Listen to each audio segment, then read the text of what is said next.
Assalamualaikum warahmatullahi wabarakatuh. Alhamdulillahi rabbil alamin. Wassalatu wassalamu ala ashrafil anbiya'i wal mursalin wa ala alihi wa sahbihi ajma'in. Qala rabbi shrah li sadri wa yassir li amri wa hlul 'uqdatam min lisani yafqahu qawli, amma ba'd. Apa khabar tuan-tuan dan puan-puan? Sihat? Alhamdulillah, semoga berada dalam keadaan sihat dan sejahtera di sepanjang bulan Ramadan ini.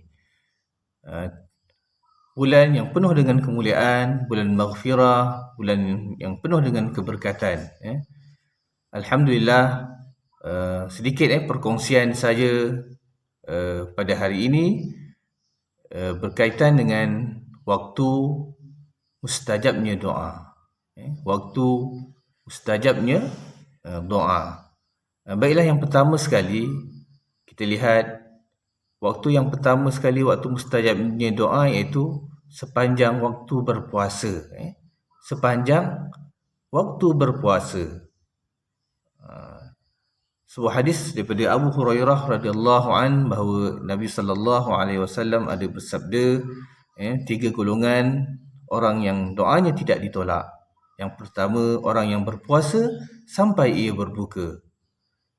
Yang kedua, pemimpin yang adil. Dan yang ketiga, doa orang yang dizalimi. Okey. Kita lihat hadis ini menyatakan bahawa ada tiga golongan orang yang doanya tidak ditolak. Yang pertama sekali tadi, orang yang berpuasa sampai ia berbuka. Apa maksudnya, tuan-tuan? Maksudnya orang yang berpuasa ini doanya tidak ditolak. Maksudnya kalau kita berpuasa start pukul 6 pagi sampailah waktu pukul 7 suku kita berpuasa sehingga kita berbuka. Setiap waktu itu, setiap detik itu, setiap saat itu adalah waktu mustajabnya doa. Kalau 6 pagi sampai 6 petang pun dah 12 jam. Dah 12 jam. 6 pagi sampai 6 petang 12 jam, setengah hari. Maksudnya dalam setengah hari tu, setengah hari waktu siang tu adalah waktu yang mustajabnya doa. Setiap waktu, setiap saat, setiap detik itu waktu mustajabnya doa. Berapa lama kita boleh berdoa, kan? Berapa banyak masa kita boleh berdoa. Jadi kita mohonlah doa itu kepada Allah Subhanahu wa taala. Baiklah, yang kedua, waktu bila? Waktu bersahur.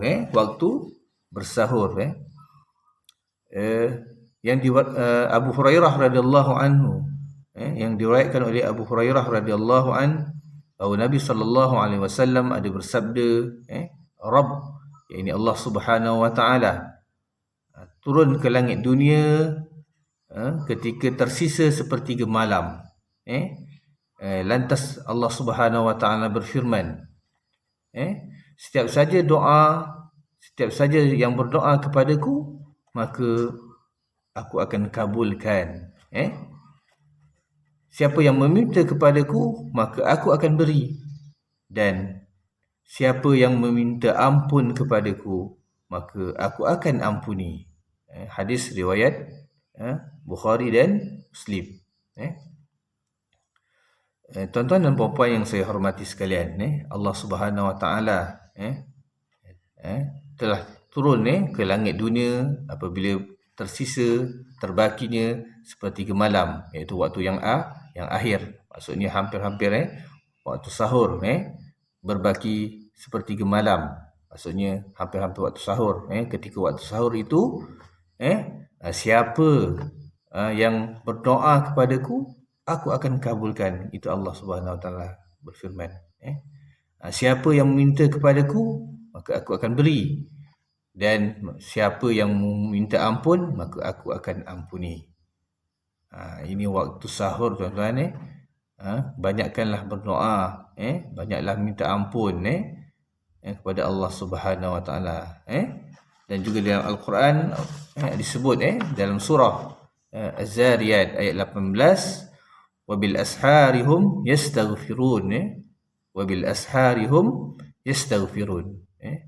Ketika waktu sahur, maka berdoalah, istighfar, memohon keampunan daripada Allah Subhanahu wa taala. Itu yang kedua.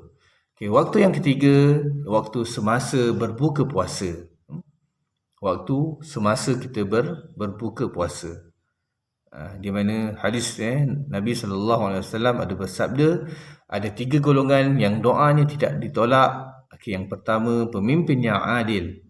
Yang kedua, orang yang berpuasa ketika dia berbuka.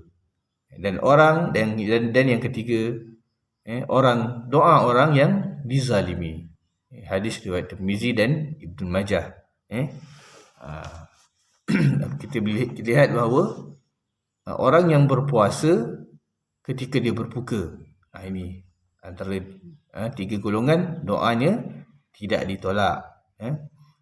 Maka kita ambil kesempatan ketika waktu hampir-hampir nak berbuka, hampir-hampir nak berbuka, ayah-ayah, ibu-ibu, mungkin 10 minit, 5 minit sebelum waktu berbuka, bersama-sama dengan keluarga, bersama dengan anak-anak, bersama dengan isteri dan keluarga, duduk sebentar sebelum waktu berbuka, kita duduk, beristighfar, memohon keampunan daripada Allah Subhanahu wa taala, dan kita berdoa kepada Allah Subhanahu wa taala, memohon ampun kepada Allah Subhanahu wa taala. Dan sebenarnya kalau kita lihat, ada beberapa lagi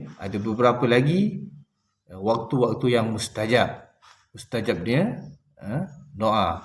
Selain daripada yang tiga itu, antaranya doa antara azan dan iqamah, itu pun adalah waktu yang mustajab. Ketika sujud dalam solat, ketika turunnya hujan yang lebat pada hari Jumaat, dan itu juga adalah antara waktu-waktu yang mustajabnya doa. Dan dalam bulan Ramadan yang penuh dengan keberkatan ini, yang penuh dengan kemuliaan ini, doa apa yang kita nak minta? Doa apa yang kita nak mohon kepada Allah Subhanahu wa taala?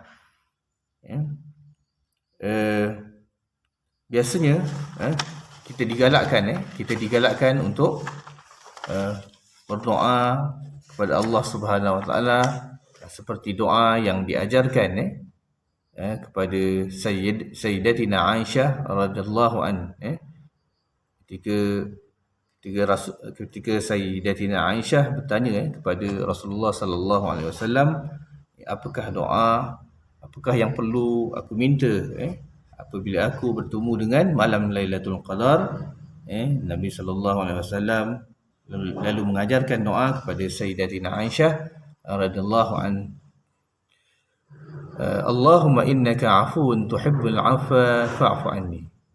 Ini doa yang diajarkan oleh Rasulullah sallallahu alaihi wasallam kepada Sayyidatina Aisyah. Allahumma innaka afuun tuhibbul afwa fa'fu anni. Allahumma innaka afuun tuhibbul afwa fa'fu anni. Maksudnya tuan-tuan, apa maksudnya? Ya Allah, sesungguhnya engkau maha pengampun. Allahumma innaka afun. Allahumma innaka afun. Ya Allah, sesungguhnya engkau maha pengampun. Tuhibbul afwa, dan amat suka akan keampunan. Fa'fu anni, maka ampunkanlah aku. Jadi di sepanjang bulan Ramadan ini, kita banyakkanlah berdoa kepada Allah Subhanahu wa taala, semoga kita semua diberikan keampunan, mendapat rahmat Allah Subhanahu, dan akhirnya kita dimasukkan ke dalam syurga Allah Subhanahu wa taala.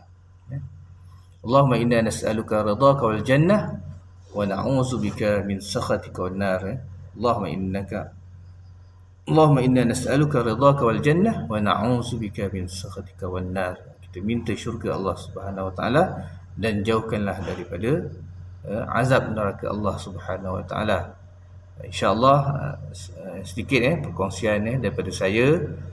Semoga kita dapat manfaat apa yang telah saya kongsikan untuk kebaikan bersama, untuk manfaat bersama. Semoga saya mengingatkan diri saya sendiri dan juga rakan-rakan untuk sama-sama meningkatkan diri, muhasabah diri. InsyaAllah semoga puasa kita diterima oleh Allah Subhanahu wa taala. InsyaAllah. Sekian aku qauli hadza wa astaghfirullahal azim li wa lakum. Assalamualaikum warahmatullahi wabarakatuh.